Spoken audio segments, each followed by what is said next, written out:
सलाम। आप लोग मराठी समझते हैं? हिंदी सबसे ज्यादा क्या अच्छा समझते हैं? हिंदी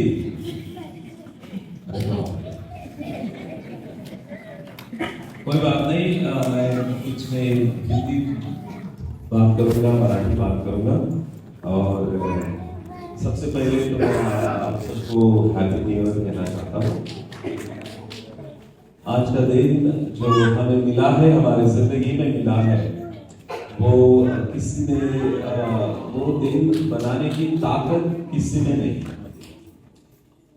हमारे देश के पंतप्रधान हो, हमारे देश के जो प्रेसिडेंट हो, या कोई बड़ा अमीर आदमी हो, या साइंटिस्ट हो, उन्होंने ये दिन बनाया नहीं। ये दिन आपको और मुझे परमेश्वर से मिला। हालेलुया। उसने बनाया है। और पास्टर साहब ने मुझे बताया कि पिछले दिनों में काफी मौतें हो गई, बहुत से लोग ये दुनिया छोड़ के चले गए, लेकिन आज आप और मैं यहाँ जीवित है, यहाँ मौजूद है, ये सिर्फ और सिर्फ परमेश्वर की कृपा, परमेश्वर की कृपा। और मैं ये कहना चाहता हूँ कि आज हम जीवित है, इस मंदिर में और चर्च में इकट्ठा हुए हैं, और ये नया साल हमारे जिंदगी में आया है। इसके पीछे, अभी ध्यान से सुनिए, इसके पीछे प्रभु परमेश्वर का कुछ योजना, देवाची इच्छा आहे, देवाचा प्लॅन आहे तुमच्या प्रत्येकाच्या आयुष्याच्या मागे। हे नवीन वर्ष तुम्हाला आणि मला लाभलं, हे असंच लाभलं नाही। चला मग 24 साल संपलं, खतम झालं, 25 साल आलं आपल्या जीवनामध्ये, असं होत नाही। देव तसं करत नाही। परमेश्वर जे काही देतो, परमेश्वर जे काही करतो, परमेश्वर जे काही योजतो, परमेश्वर जे काही निर्माण करतो, ते विनाकारण करत नाही। त्याच्या मागे देवाचा उद्देश असतो, आणि देवाचा उद्देश हा नेहमी नेहमी चांगला असतो, भल्याचा असतो, आशीर्वादाचा असतो। आणि म्हणून मी तुम्हाला विनंती करेन की हे नवीन वर्षाचा पहिला दिवस, पहिली भक्ती सुरू करत असताना ह्या अपेक्षेने हे नवीन वर्ष तुम्ही सुरू करा की देवा, तू जर हा दिवस आणि हे नवीन वर्ष माझ्या आयुष्यामध्ये लाभू दिलंस, तुझी योजना माझ्या जीवनामध्ये परिपूर्ण होऊ दे। जसे आपले प्रत्येकाचे प्लान्स आहेत, नाही का? जो स्टूडेंट लोग हैं, जो पढ़ाई कर रहे हैं, उनके जीवन में कुछ प्लान है। जो डिग्री है,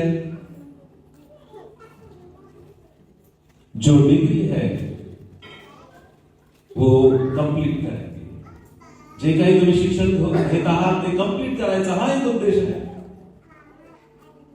एखाद्याने कामासाठी काहीतरी अप्लाय केला, ते काम त्यांना मिळावं, हा तुमचा उद्देश आहे।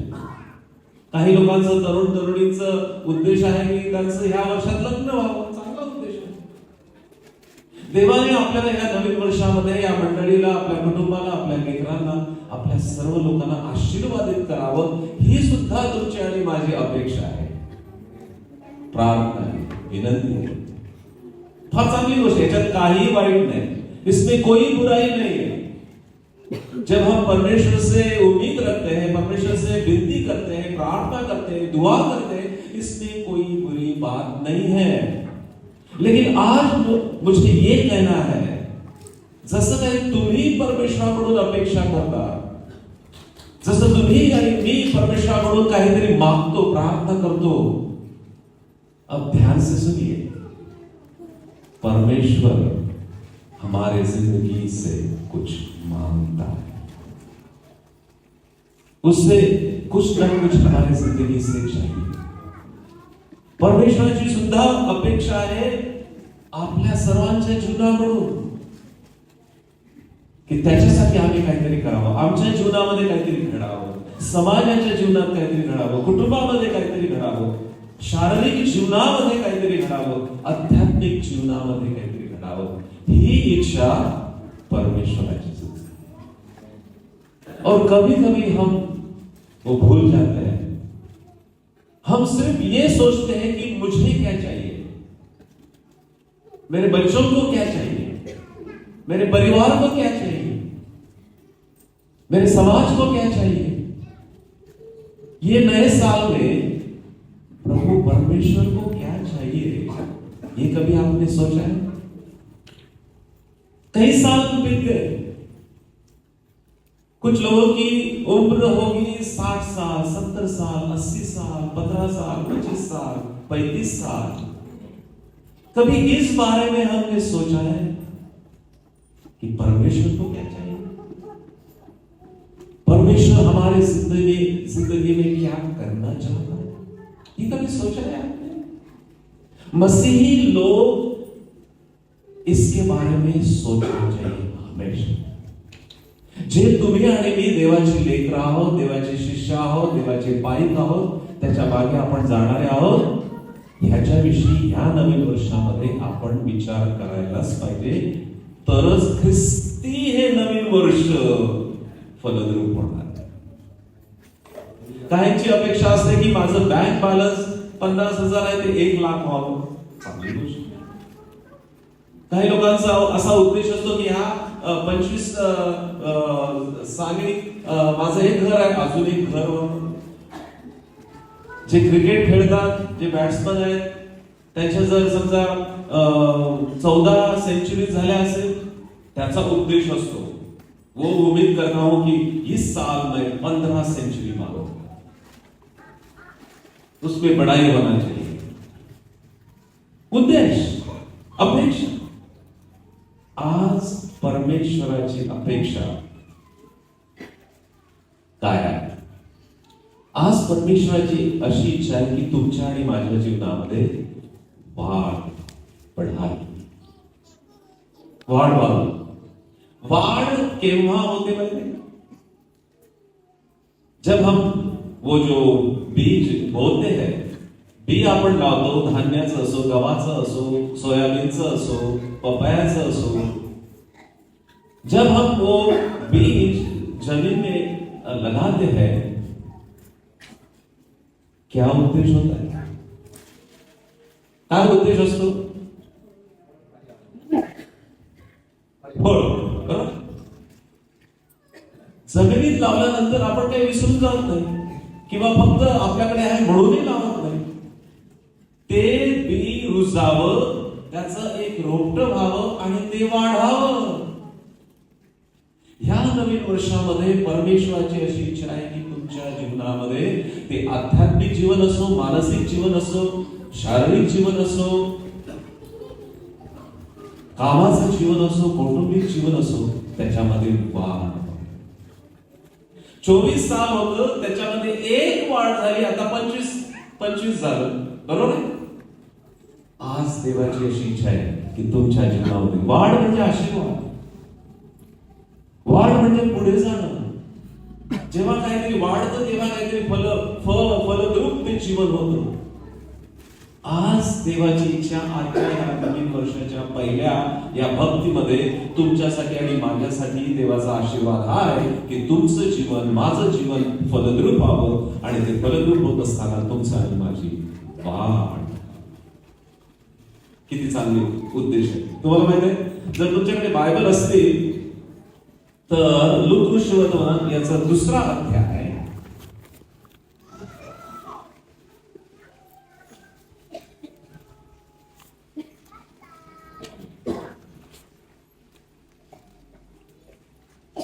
लूक सुसमाचार याचा 2रा अध्याय आणि 40 ते 52 कोणीतरी वाचा, स्पष्ट मोठे।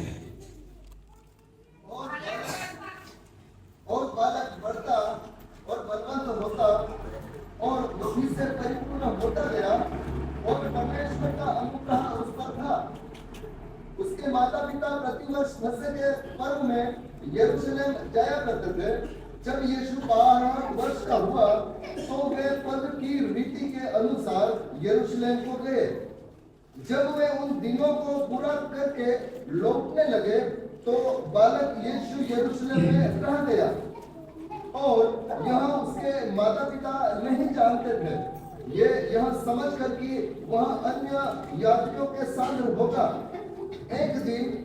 एक दिन का पड़ाव निकल गया और उसे अपने कुटुंबियों और जान पहचान वालों में ढूंढने लगे। जब नहीं मिला तो ढूंढते ढूंढते यरूशलेम को फिर लौट गए और 3 दिन के बाद उन्होंने उसे मंदिर में उपदेशों के बीच में बैठे उनकी सुनते और उनसे प्रश्न करते हुए पाया। जितने उनकी सुन रहे थे वे सब उसकी समझ और उसके उत्तरों से चकित थे। तब वे उससे देखकर चकित हुए और उसकी माता ने उससे कहा, हे पुत्र, तूने हमसे क्यों ऐसा व्यवहार किया? देख, तेरा पिता और मैं उठते हुए तुझे ढूंढते हैं। हा, ठीक आहे. ही गोष्ट तुम्हाला माहित आहे.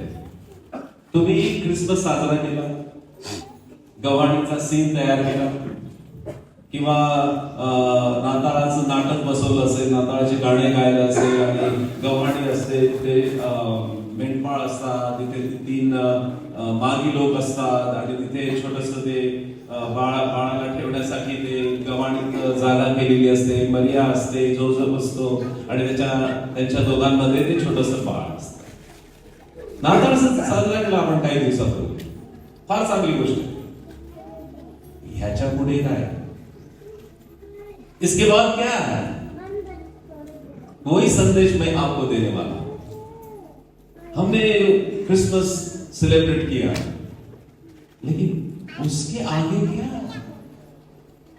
नया साल आया, अब क्या? एक पॉइंट मी तुम्हाला सांगतो, एक विषय मी तुम्हाला सांगतो आणि तो आहे 52वं वचन. ती स्टोरी झाली. येशूला ते मंदिरात घेऊन आले आणि त्यांची चुकामुक झाली आणि पुन्हा ते शोधत आले आणि त्यांना तो मंदिरात भेटला. 52 जे वचन आहे ते फार महत्वाचं आहे या नवीन वर्षासाठी. 52 वचन असं सांगतं की येशू ज्ञानाने, शरीराने आणि देवाच्या माणसाच्या कृपेत वाढत गेला आणि तीच गोष्ट आज तुम्हाला आणि मला सांगायची. या नवीन वर्षामध्ये तुमचा उद्देश काय? ह्या नवीन वर्षात आमचं ख्रिस्ती जीवन कसं असायला पाहिजे? ह्या नवीन वर्षामध्ये तुम्ही देवाच्या राज्यामध्ये कसं जीवन जगायला पाहिजे? आणि ते एका शब्दात जर सांगायचं असेल ते म्हणजे वाढत जाणारं जीवन. ख्रिस्ती जीवनामध्ये वाढत जाणारं जीवन. मी सुरुवातीलाच तुम्हाला विचारलं की काय वाढतं? एखादा दगड जर मी एखाद्या पेड़ के नीचे मैंने रख दिया पत्थर और अगले साल जाके मैं उस पत्थर को देखा तो वैसा ही रहेगा. कारण क्या है? क्यों? उसमें जीवन नहीं. पत्थर में कोई जीवन नहीं होती है, पत्थर में कोई भावना नहीं होता है, पत्थर में कोई आत्मा नहीं होता है. यदि हमारा जीवन आज से, ये नए साल के आज के प्रार्थना सभा से पूरा साल यदि बढ़ा नहीं तो शायद हमारे जीवन में कोई जीवन नहीं.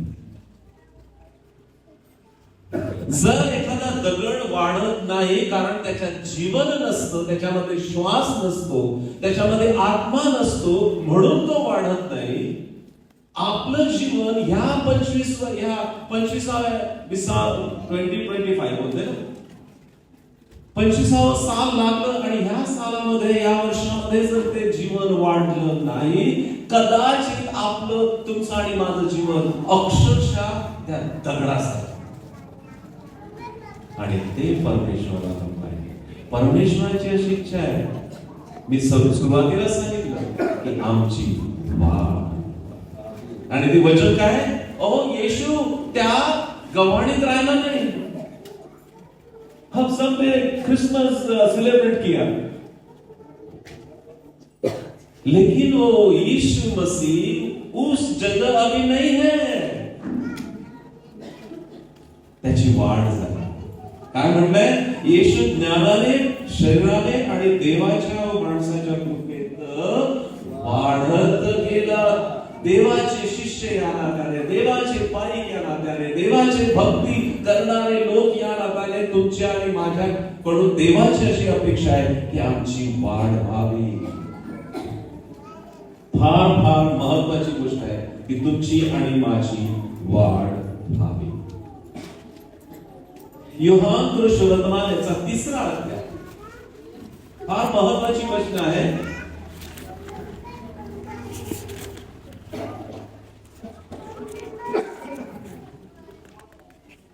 5 आणि 6 वचन. योहान 3, 5 और 6. यीशु ने उत्तर दिया, मैं तुमसे सच-सच कहता हूँ कि जब तक कोई मनुष्य जल और आत्मा से न जन्मे, तो वो परमेश्वर के राज्य में प्रवेश नहीं कर सकता. जो शरीर से जन्मा है, वो शरीर है, और आत्मा से जन्मा है, वो आत्मा है. हमारा पूरा ध्यान हमारे पे होता है, हमारे शरीर पे होता है. हमारे बाल कैसे दिखते हैं, हमने क्या पहना है, हमने क्या पहनना चाहिए, क्या हमने मेकअप किया है, अच्छी बात है, कोई बुरी बात नहीं. लेकिन मसीह जीवन में 2 जीवन होते हैं. एक हमारा शारीरिक जीवन और एक हमारा आध्यात्मिक जीवन. हमारा शारीरिक जीवन तो बढ़ गया. एखादं वय झालं तोपर्यंत तुमचं आणि माझं शारीरिक जीवन वाढत असतं. तुम्हाला माहिती आहे, आध्यात्मिक जीवनाला कोणतीच मर्यादा नाही. ह्याचा अर्थ काय माहिती आहे? आमचं शारीरिक, आता माझी उंची काय 5'9", 5'10" आहे. आता कदाचित वाढणार नाही म्हणून मी स्वस्त बसलं असं नाही. कारण मी ख्रिस्ती आहे, मी विश्वासदार आहे, मी येशू ख्रिस्ताचा शिष्य आहे. मला अजून एक जीवन आहे आणि ते आहे आध्यात्मिक जीवन. आणि आध्यात्मिक जीवन वाढणं कधीच थांबत नाही. देवाची अशी इच्छा आहे ह्या वर्षी, नवीन वर्षी तुमची आणि माझी वाढ आध्यात्मिक रीतीने व्हावी. जर आध्यात्मिक रीतीने तुमची आणि माझी वाढ होत नाही, ह्याचा अर्थ की आध्यात्मिक रीतीने तुम्ही आणि मी मृतवत आहोत. आणि तसं जीवन परमेश्वराला नको. आम्हाला हे माझं वचन नाही, जे वचन तुम्ही वाचलं त्याच्यामध्ये आहे देहापासून जन्मलेले देह आहे आणि आत्म्यापासून जन्मलेले आत्मा आहे. कोणतं जीवन तुम्ही जगत आहात आणि कोणत्या जीवनात तुम्हाला वाढ हवी, याचा विचार आज व्हायलाच पाहिजे नवीन वर्षावर. यीशु बाळच राहिला नाही. यीशु मसीह सिर्फ बच्चा ही नहीं रहा, उस पे ग्रोथ हुई, बढ़ते गया वो ज्ञान में, आत्मा में, शरीर से. आमची सुद्धा स्थिती तशीच व्हावी. वो बढ़ते गया. जब उसके माता पिता ने वो मंदिर में वो लेके गए, वो कहां था? मंदिर में. जेव्हा त्यांची भूल एकमेकांना सापडले नाही, त्याचे आई वडील परत आले आणि त्यांना येशू ख्रिस्त कुठं दिसला माहिती का? मंदिरात दिसला. ह्या वर्षात तुमची आणि माझी लेकरं कुठे असायला पाहिजे?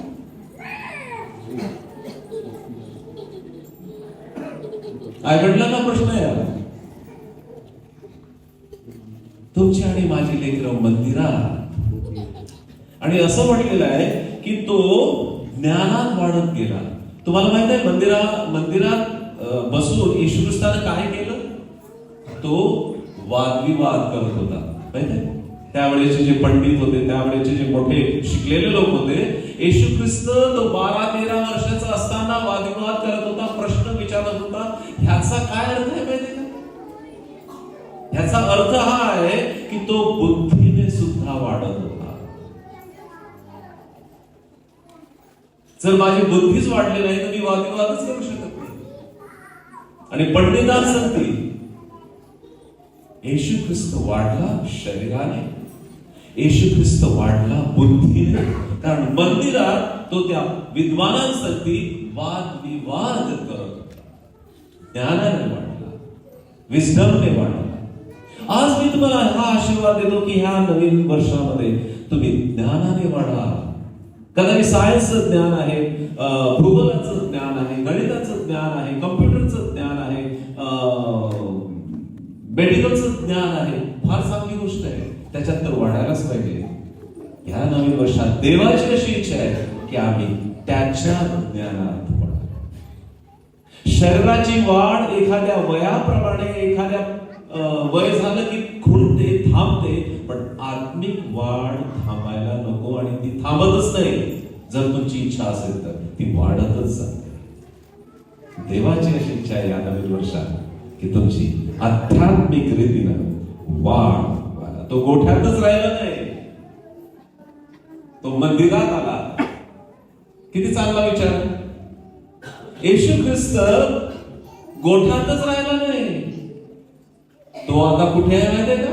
हो, मेंढपाळांना तो गोठ्यात दिसला, मागी लोकांना तो गोठ्यात दिसला, तिथे त्यांनी दर्शन घेतलं. पण येशू ख्रिस्त गोठ्यातच थांबला नाही, तो मंदिरात. ह्याला म्हणतात वाढ, ह्याला म्हणतात आध्यात्मिक वाढ, ह्याला म्हणतात ज्ञानात वाढ. ह्याच्याकडे आम्ही कधी लक्ष दिलं काय? मग कधीच नाही लक्ष दिलं.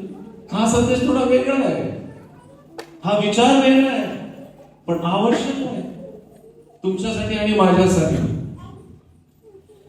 लुकृत शुभवर्तमान याचा 17वा अध्याय.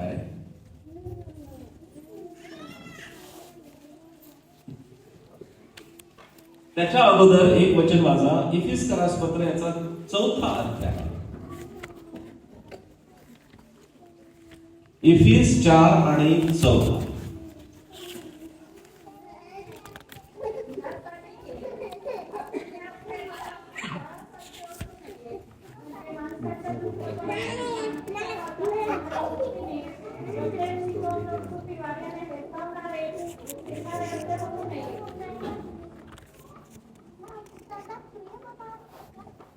बरोबर आहे. आणि 15 वचन असं सांगतं, तर आपण प्रीतीने सत्याला धरून मस्तक असा जो ख्रिस्त ह्याच्या प्रत सर्व प्रकारे वाढा. आता देवाचं वचन असं सांगतं की तुमची आणि माझी वाढ व्हावी. आणि कशामध्ये वाढ व्हावी? 15 वचन, तर आपण प्रीतीने सत्याला धरून मस्तक असा जो ख्रिस्त त्याच्या प्रत सर्व प्रकारे वाढावी.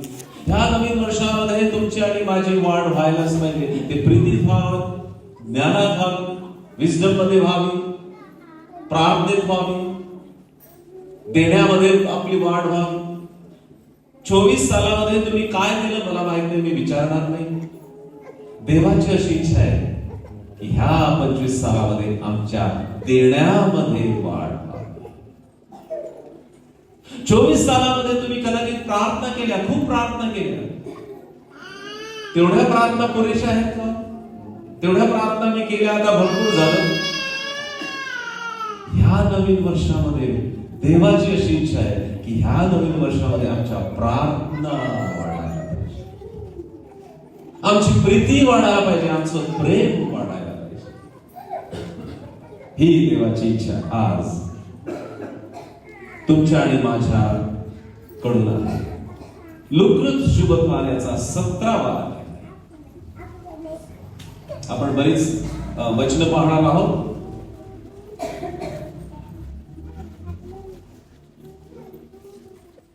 आणि 5वं वचन,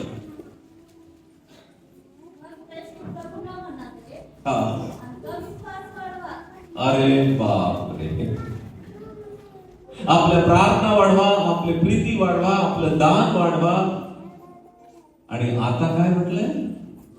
हे येशू आमचा विश्वास वाढव.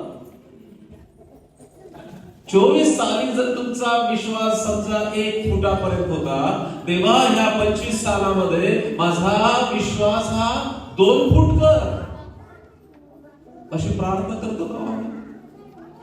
माझा पगार वाढू दे, माझे पैसे वाढू दे, माझे गुरढोरं वाढू दे, माझं शेत वाढू दे, माझं घर वाढू दे, माझं शिक्षण वाढू दे.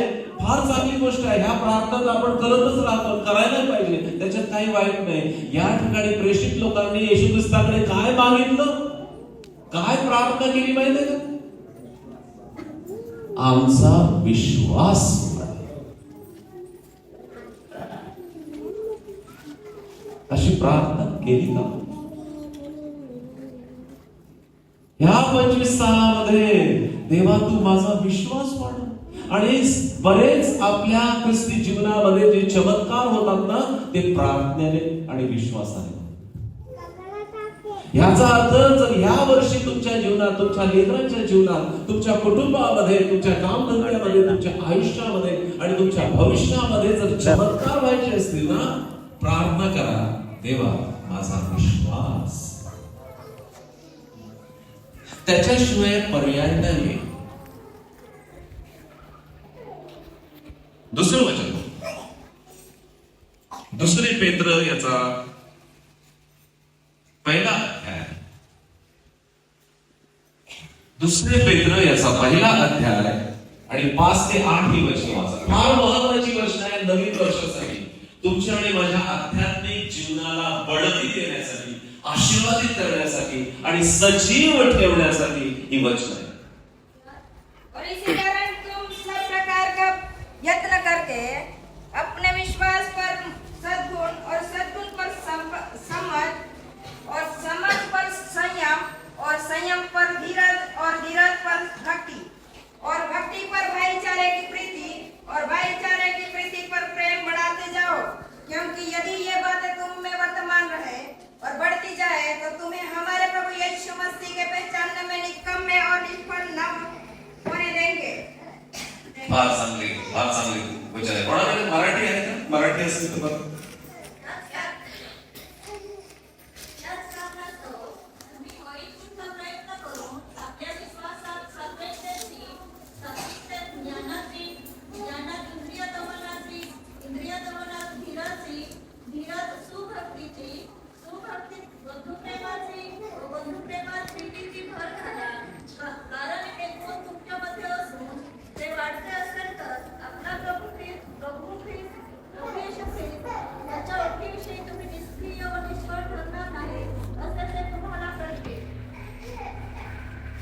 काय वचन आहे माहिती आहे?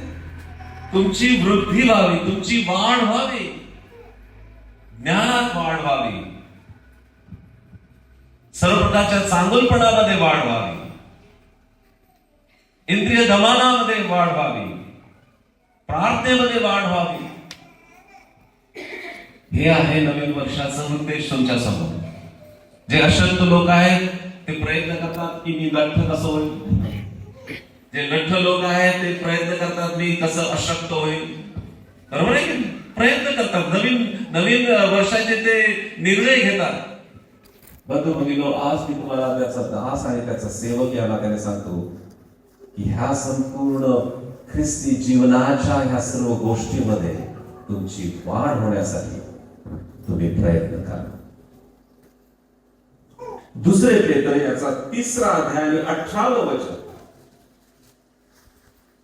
और हमारे प्रभु और उद्धारकर्ता यीशु मसीह के अनुग्रह और पहचान में बढ़ते जाओ. किती सुंदर वचन आहे, किती आशीर्वादित वचन आहे. नवीन वर्षासाठी आवश्यक असं वचन आहे. आणि ते म्हणतं, आणि आपला प्रभू व तारणारा येशू ख्रिस्त ह्याच्या कृपेत व ज्ञानात वाढत जा. मी फक्त आज वाढ या शब्दावर बोलत आहे ह्या नवीन वर्षासाठी. आणि पुन्हा सांगतो की तुमच्या बँक बॅलन्स वाढावं, तुमचं शिक्षण वाढावं, तुमचं इतर गोष्टी वाढाव्यात. पण ख्रिस्ती या नात्याने, देवाचे लेकर या नात्याने, देवाचे शिष्य या नात्याने अजून एक जबाबदारी, आध्यात्मिक जबाबदारी तुमची आणि माझी आहे या नवीन वर्षासाठी. आणि ती आहे आणि आपला प्रभू व तारणारा येशू ख्रिस्त ह्याच्या कृपेत व ज्ञानात वाढत जा. कोणाला नको आहे आमच्या प्रभूची कृपा? माझ्याकडे कितीतरी धन आहे आणि कितीतरी प्रॉपर्टी आहे. लक्षपूर्वक एका बद्दल बघितलो, माझ्याकडे पैसा आहे, प्रॉपर्टी आहे, गुरढोर आहे, शेती आहे, आणि जर देवाची कृपा नाही, काही फायदा नाही. हे नवीन वर्ष असू द्या की येथून पुढे कितीतरी नवीन वर्ष येऊ द्या, जर देवाची कृपा नाही. आणि तुम्हाला माहिती आहे, देवाची कृपा अशी आहे की ती नेहमी वाढत जाते. आता हे माझं वचन नाही, काय वचन आहे पुन्हा वाचतो. आणि आपला प्रभू व तारणारा येशू ख्रिस्त ह्याच्या कृपेत व ज्ञानात वाढत. मी जर तुम्हाला प्रश्न विचारला, मैंने आपको एक सवाल पूछा कि यीशु मसीह के बारे में आपको क्या पता है, कितनी जानकारी है? आप बताएंगे कुछ ना कुछ. क्या उतनी जानकारी मालोमात सही? काय संपलं तेवढंच? जेवढं येशू ख्रिस्ताबद्दल तुम्हाला माहित आहे, त्याच्या ज्ञानाबद्दल, त्याच्या सर्व जीवनाबद्दल तुम्हाला माहित आहे, तेवढं पुरेसं आहे का? नाही. ह्या वचनाद्वारे हे वचन तुम्हाला आणि मला हे शिकवतं की याच्या पुढे सुद्धा तुम्ही येशू ख्रिस्ताच्या ज्ञानात वाढू शकता, येशू ख्रिस्ताच्या कृपेत वाढू शकता. म्हणजे आम्हाला शिकायचं आहे येशू ख्रिस्ताबद्दल. जितकं तुम्ही आणि मी येशू ख्रिस्ताबद्दल शिकू, वाचू, त्याचा अनुभव घेऊ, जितके आम्ही प्रार्थना करू, तितकं ज्ञान येशू ख्रिस्ताबद्दल तुम्हाला जास्त मिळेल.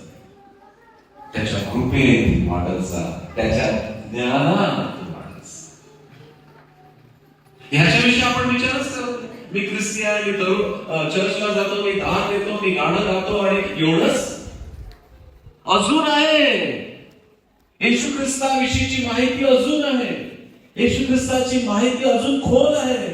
येशू ख्रिस्ताची माहिती अजून मोठी आहे, आशीर्वादित आहे, चमत्कार करणारी आहे, मदत करणारी आहे, मार्गदर्शन करणारी आहे. ह्या माहितीत वाढा, हे वचन सांगतं ह्या नवीन वर्षासाठी. किती सुंदर शिक्षण आहे. त्याच्या कृपेत आणि त्याच्या ज्ञानात वाढत जा, त्याच्या आशीर्वादात. त्याची कृपा म्हणजे काय माहिती आहे? ह्या नवीन वर्षात विसरू नका, आम्हाला त्याच्या कृपेची गरज आहे. त्याची कृपा म्हणजे त्याची दया, त्याची कृपा म्हणजे त्याचं प्रेम, त्याची कृपा म्हणजे त्याचं संरक्षण, त्याची कृपा म्हणजे त्याचा पुरवठा, त्याची कृपा म्हणजे तुमच्या संगती तो असणं, त्याची कृपा. त्याची कृपा म्हणजे तुमच्या कुटुंबावर असलेला आशीर्वाद, त्याची कृपा म्हणजे तुमच्या कामधंद्यात तो मदत करतो, त्याची कृपा म्हणजे तुमच्याकडून तो सेवा करून घेतो. हे आहे त्याची कृपा. त्याच्या कृपेशिवाय, त्याच्या ज्ञानाशिवाय, त्याच्या मार्गदर्शनाशिवाय, त्याच्या सर्व दयेशिवाय तुम्ही आणि मी काहीच करू शकत नाही. आणि जर कोणी तसं करत असेल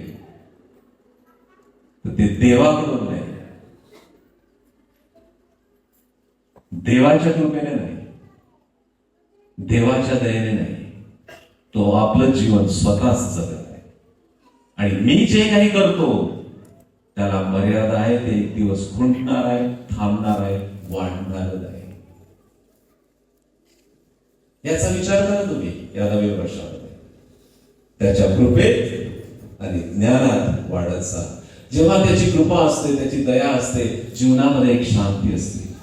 हे वर्ष शांतिमय जर व्हायचं असेल, हे वर्ष आनंद, आपण म्हणतो ना, हे नवीन वर्ष सुखाचं जावं, हे नवीन वर्ष तुम्हाला भरभराटीचं जावं, हे नवीन वर्ष तुमच्या जीवनामध्ये शांतीचं जावं, हे आपण म्हणतो, सहज म्हणतो. तुम्हाला माहित आहे, आपण म्हणतो,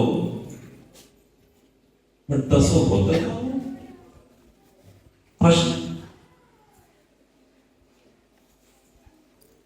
मागचं वर्ष 8 24 वर्ष 24 8 कितीतरी प्रकार घडले. चांगले प्रकार घडले, आनंदाचे प्रकार घडले, पण दुःखाचे सुद्धा प्रकार घडले, अडचणीचे सुद्धा प्रकार घडले, आजाराचे सुद्धा प्रकार घडले. कुटुंबामध्ये फार मोठं तुफान आलं, जीवनामध्ये आयुष्यामध्ये काहीतरी भयानक गोष्ट घडली, आयुष्यामध्ये आपल्या मार्गावर असा भयंकर असा काळोख निर्माण झाला. वर्ष 24 मध्ये आपण म्हणतो सुखाचं जाऊ, पण तसं होत नाही. आम्हाला फक्त देवाच्या दयेची गरज आहे. तोच तुम्हाला हे 25वां साल तारून घेऊ शकतो. म्हणून किती महत्वाचे आहे. आणि फक्तच देवानं माझ्यावर दया आणि कृपा कर, आणि देवाची दया आणि कृपा मिळाल्यानंतर त्याला विसरून जायचं असं नाही. शब्द असा आहे, आता लक्ष पुरवत आहे का? देवाचं वचन काय आहे? देवाचं वचन असं आहे, आपला प्रभू व तारणारा येशू ख्रिस्त ह्याच्या कृपेत, त्याची कृपा घ्या, त्याची दया घ्या, त्याचा आशीर्वाद घ्या, त्याचा स्पर्श घ्या, त्याचं जे काही चांगलपण आहे ते घ्या, त्याचं दैवीपण घ्या, आणि घेतल्यानंतर आपण स्वस्थ बसतो. नाही, ह्या सर्व गोष्टी तुम्हाला माहित आहे, आशीर्वादाची गोष्ट वाढत जातात. 24व्या साली काय किती होती देवाची दया, देवाची कृपा तुमच्या जीवनामध्ये मला माहित नाही, पण मी तुम्हाला देवाचा दास आणि देवाचा सेवक या नात्याने सांगतो की या नवीन वर्षामध्ये त्याची दया आणि त्याची कृपा तुमच्या जीवनामध्ये वाढत जाणार आहे आणि वाढायलाच पाहिजे. त्याची दया आणि त्याची कृपा ही काय दगड नाही, दगड वाढत नाही, मी तुम्हाला सांगितलं, किंवा निर्जीव गोष्ट नाही. ह्या सर्व गोष्टी सजीव आहेत, त्या तुमच्या आणि माझ्या जीवनामध्ये वाढायलाच पाहिजे. तरच खऱ्या रीतीनं हे नवीन वर्ष सुखाचं, आनंदाचं, समाधानाचं जाईल. मी विमानामधून येत होतो आणि माझ्या शेजारी एक गुजराती माणूस बसला, म्हातारा, आणि सध्याला सहज विचारलं की बाबा कहाँ जा रहे हो, क्या करते हो? तो अमेरिकेत जवळजवळ 40 वर्षापूर्वी गेला, आणि अमेरिकेत गेल्यानंतर त्याने धंदा सुरू केला, आणि मग वेगवेगळे धंदे सुरू केले, बिझनेस सुरू केले, आणि खूप श्रीमंत झाला, खूप श्रीमंत झाला, खूप श्रीमंत झाला. कितीतरी दुकानं आणि कितीतरी फॅक्टरी अमेरिकेमध्ये त्याने हे केले. तो मैंने बोला, इतना कुछ पैसा आपके पास है, फैक्ट्रीज है, धन दौलत है, अमेरिका जैसे देश में आप रहते हैं, तो आप इंडिया वापस क्यों जा रहे हैं? तो उसने क्या बोला था पता है? उसके पास धन, उसके पास गाड़ियां, उसके पास घर, सब कुछ, दुनिया में जो भी चीज है वो सब उसके पास थी. फिर भी उसने कहा मैं इंडिया वापस जा रहा हूं क्योंकि मेरे दिल में समाधान नहीं है, शांति नहीं है, मैं शांति के खोज में इंडिया जा रहा हूं.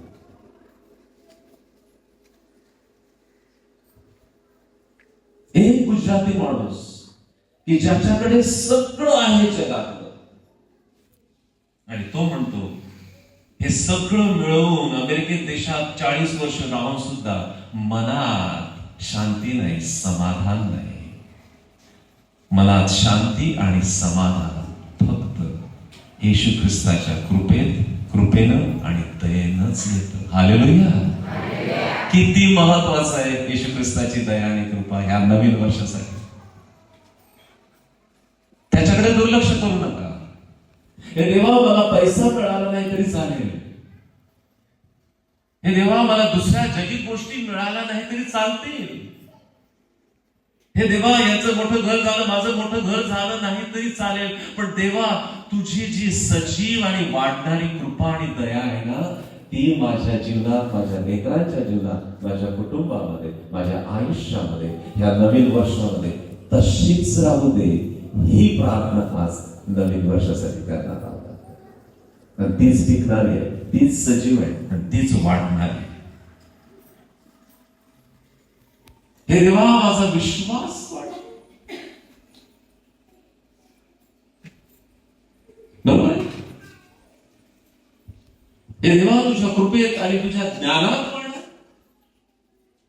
मत्तई 5 आणि 14.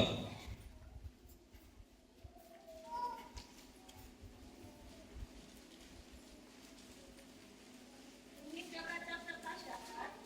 डोंगरावर बसलेले नगर लपू शकत नाही. आता तुम्ही म्हणाल याच्यात काय वाढ आहे? वचन असं आहे, आता लक्षपूर्वक आहे का, महिला आणि पुरुष आणि तरुण आणि तरुणी. वचन असं आहे की तुम्ही जगाचा प्रकाश, बरोबर आहे? ठीक आहे. आता माझा हा प्रश्न आहे की जर देवानं तुम्हाला आणि मला प्रकाश असं निर्माण केलेलं आहे, मागील वर्षामध्ये तुमचा प्रकाश कुठपर्यंत पुरला? तुमचा आणि माझा प्रकाश किती मोठा होता? तुमचा आणि माझा प्रकाश फक्त 2 फुटावर राहिला की 10 फुटावर राहिला की पूर्ण घरामध्ये राहिला?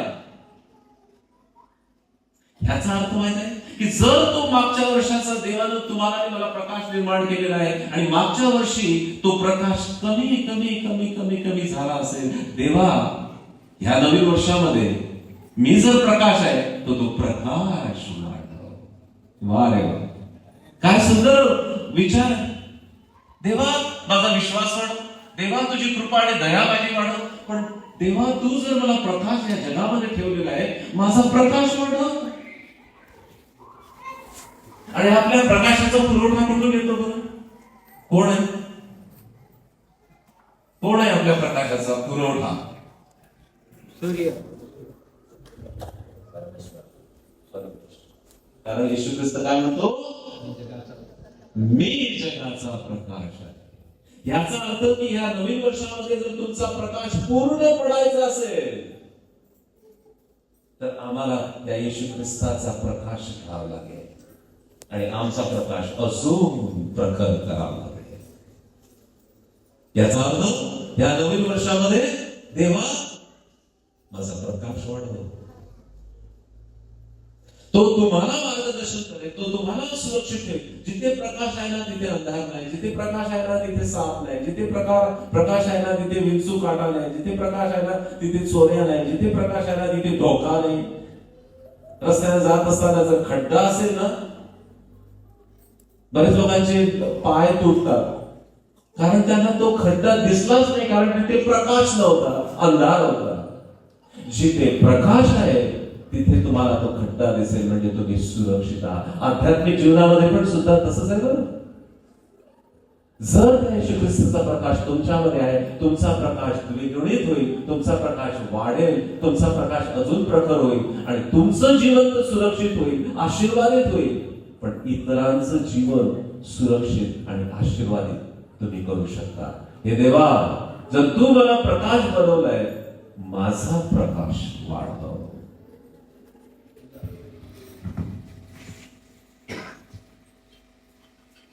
मत्तई 5:13 कोणीतरी वाच. तुम्ही पृथ्वीचे मीठ आहात. पण जर मिठाचा खारटपणा केला तर तो खारटपणा त्याला कशाने आणता येईल? पुढे ते बाहेर घेतले जाऊन माणसाच्या डोळ्यासाठी उडवले जाण्यापलीकडे त्याचा कसलाच उपयोग नाही. काय सुंदर वचन आहे. तुम्ही जगाचं मीठ आहात, तुम्ही टिकवणारे आहात, तुम्ही चव आणणारे आहात, तुम्ही गोडी आणणारे आहात, त्या जेवणाला पूर्णपणे एक नवीन खमंग अशी चव आणणारे तुम्ही आहात. आणि जर खारटपणाच गेला मागच्या वर्षामध्ये, आता तुम्ही म्हणाल की काय बाळासाहेब तुम्ही आम्हाला खारट बनवता. नाही, खारट बनवत नाही मी, तो गुण आहे, ती क्वालिटी आहे. मागच्या वर्षी जर माझा खारटपणा कमी झाला असेल तर आता लक्षपूर्वक ऐका मी काय म्हणतो. तुम्हाला कदाचित ते वेगळं वाटेल, चमत्कारिक वाटेल, आवडणार नाही, पण मी तुम्हाला देवाचा दास आणि देवाचा सेवक या नात्याने हे सांगेल, ह्या नवीन वर्षामध्ये तुमचा खारटपणा वाढवा. कारण वचन काय म्हणते, तुमचा जर खारटपणा कमी झाला तर ते अक्षरशः उकिरड्यावर फेकून देतात. आमचं जीवन जर मिठासारखं आहे, चव देणार आहे, टिकवणार आहे, स्वादिष्ट बनवणार आहे. आणि ह्या सर्व गोष्टी जर कमी झाल्या, तुमचं आणि माझं जीवन अक्षरशः उकिरड्यावर पडून राहील ह्या नवीन वर्षामध्ये. येशू देवा, देवा तू माझ्या जीवनाचा खारटपणा वाढव. काय जबरदस्त विचार आहे, काय जबरदस्त. याच्याविषयी कधी आपण विचार केला का? देवा तू जर मला प्रकाश बनवलाय, माझा प्रकाश वाढव. आणि जर देवा तू मला ह्या जगाचं मीठ बनवलाय, माझ्या चुकांनी इतकी काळजी आणि चिंता आणि सगळं प्रकारचा व्याप आणि आजार आणि दुखणं, धावपळ, याच्यामुळे माझ्या आयुष्यातलं मीठच कमी झालं. खऱ्या रीतीने मीठ म्हणत नाही, पण जे आध्यात्मिक मीठ आहे तेच कमी झालं. येशू देवा या नवीन वर्षामध्ये काय वाढवायला पाहिजे? माझ्यात मीठ, माझ्यात सर, प्रकाश. याच्यावर तुम्ही विचार करा आणि बघा, हे नवीन वर्ष 25 साल चविष्ट जाणार आहे, आशीर्वादित जाणार आहे, गोड जाणार आहे, सुरक्षित जाणार आहे, सर्व संपन्न जाणार आहे. नाहीतर त्या गुजराती माणसाचं एवढा गडगंज श्रीमंत माणूस, त्याच्या फॅक्टऱ्या अमेरिकेत आहे आणि तरी शांती आणि समाधान कुठे मिळेल याच्या शोधात फिरत आहे. कारण काय माहिती आहे?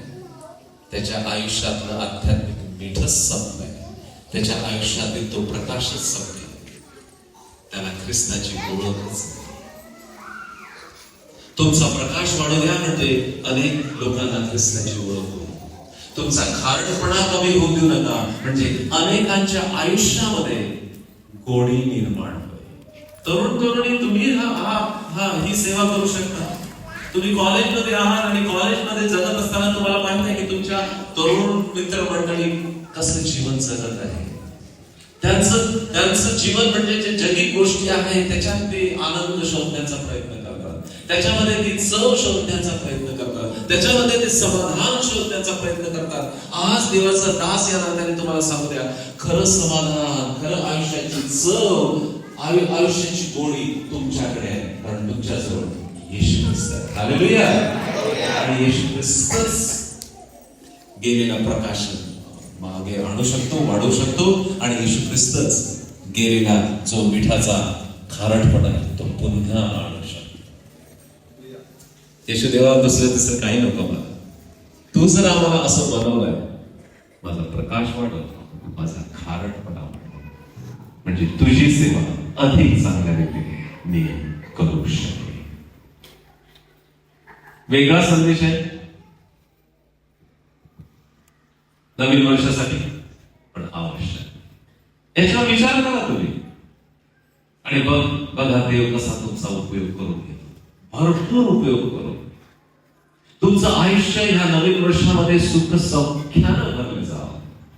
तुमच्या सुख सौख्यामध्ये वाढ हो, तुमच्या समाधानामध्ये वाढ हो, तुमच्या प्रीतीमध्ये वाढ हो, तुमच्या ज्ञानामध्ये वाढ हो,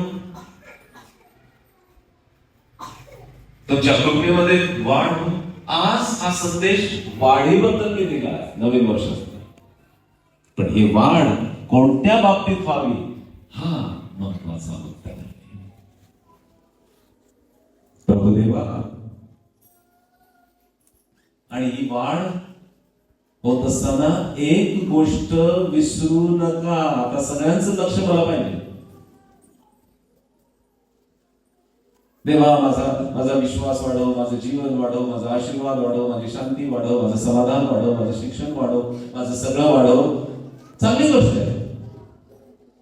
पण आता जे वचन मी सांगणार आहे या नवीन वर्षामध्ये ते शेवटपर्यंत विसरू नका. आणि ते वचन येतं योहान याचा 3रा अध्याय आणि 30वा वचन. लक्षपूर्वक आहे का? मोठ्याने कोणीतरी वाचा. योहान 3 आणि 30.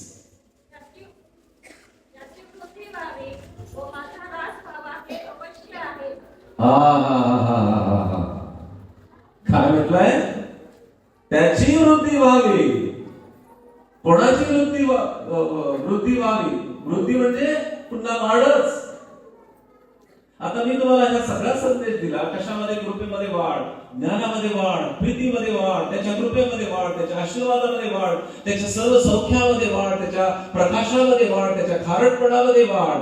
ह्या चांगल्या सर्व गोष्टी आहेत. पण एक गोष्ट तुम्ही विसरू नका. ह्या सगळी वाढ होत असताना ह्या नवीन वर्षामध्ये वचन असं आहे की त्याची वृद्धी व्हावी, त्याची वाढ व्हावी आणि माझा ऱ्हास व्हावा, म्हणजे मी कमी व्हावं. हे मात्र विसरू नका.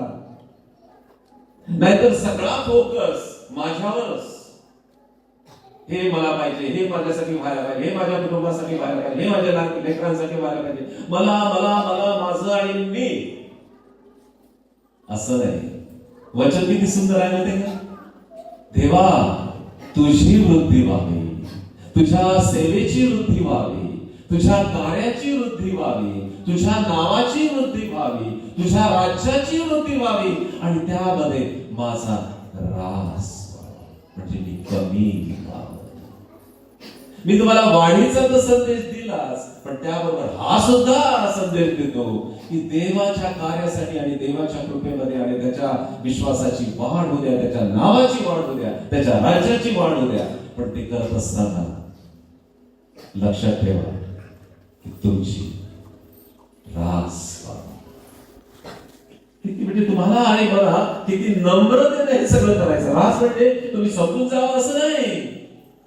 जे काही वृद्धी होईल, जे काही वाढ होईल, त्यामध्ये ख्रिस्ताचं गौरव व्हावं, त्याचं नाव व्हावं. असं कधीच म्हणू नका की हे मी केलं, हे माझ्यामुळे झालं, हे माझ्यासाठी आहे आणि मीच होतो म्हणून ते झालं. नाही. त्याची वृद्धी व्हावी, त्याची वाढ व्हावी, त्याची बढती व्हावी आणि मी नम्रच राहावे, मी जमिनीवरच राहावे. आणि बघा भगिनींनो, हे नवीन वर्ष कसं आनंदाचं, आशीर्वादाचं, समाधानाचं, चमत्काराचं, भरभराटीचं, जे स्टुडंट लोक आहेत त्यांच्या यशाचं होतं की नाही ह्याचा अनुभव घेऊन पहा. पण त्यासाठी ह्या सगळ्या गोष्टीचा विचार करावा पाहिजे आणि तो विचार परमेश्वराने आज तुमच्या मनात, अंतःकरणात टाकला आहे. ते बी आता रुजलेलं आहे, ते बी तुमच्या अंतःकरणात आलेलं आहे. जसं रोपट्याचं बी आपण टाकतो, त्याला त्याला पानं फुटतात, हळूहळू ते वाढत जातं, वृक्ष होतं. त्या प्रकारे देवाच्या वचनाचा हा वृक्ष कदाचित पुढच्या वर्षी जर आलं तर मला तो पाहायला मिळेल नक्कीच, देवाच्या आशीर्वादाचा. आणि देवाचं वचन आहे की मी तुम्हाला कधी सोडणार नाही. युगाच्या हे 1 वर्ष नाही हो, 1 वर्षाचा काय विचार करता, 25 सालाचा. आम्ही तर फक्त 1 वर्षाचा विचार करतो. तो म्हणतो मी युगानुयुग तुमच्या बरोबर आहे. आमेन. युगानुयुग कोणी पाहिलं? कोण कॅल्क्युलेशन करू शकतो बरं? युगानुयुग किती वर्ष होतात? कोणालाच माहित नाही, फक्त त्याला माहित आहे.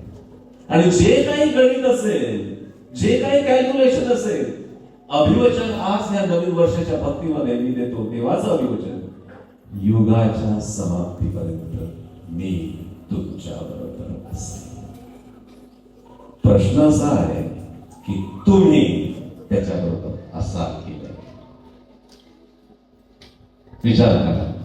देवाचा अनुभव घ्या, तो किती चांगला आहे. देवाचा अनुभव घ्या की तो किती गोड आहे. देवाचा अनुभव घ्या की ज्ञानात वाढ. जेव्हा मी म्हटलं ना ह्या सगळ्या गोष्टी आहेत.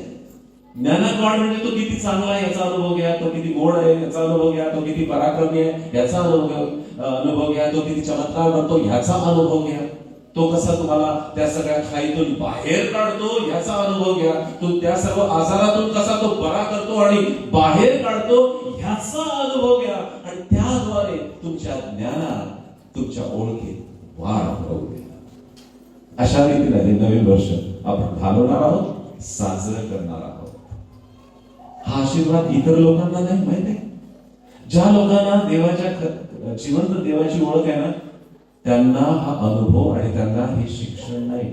हा आशीर्वाद, हे अभिवचन फक्त तुमच्यासाठी आणि माझ्यासाठी आहे. आम्ही त्याचा फायदा घेत आहोत का? आम्ही त्याचा आशीर्वाद घेत आहोत का? मागच्या वर्षी जर घेतला नसेल, या वर्षी घ्या. मागच्या वर्षी जर तुमचा खारटपणा वाढला नसेल, या वर्षी वाढू द्या.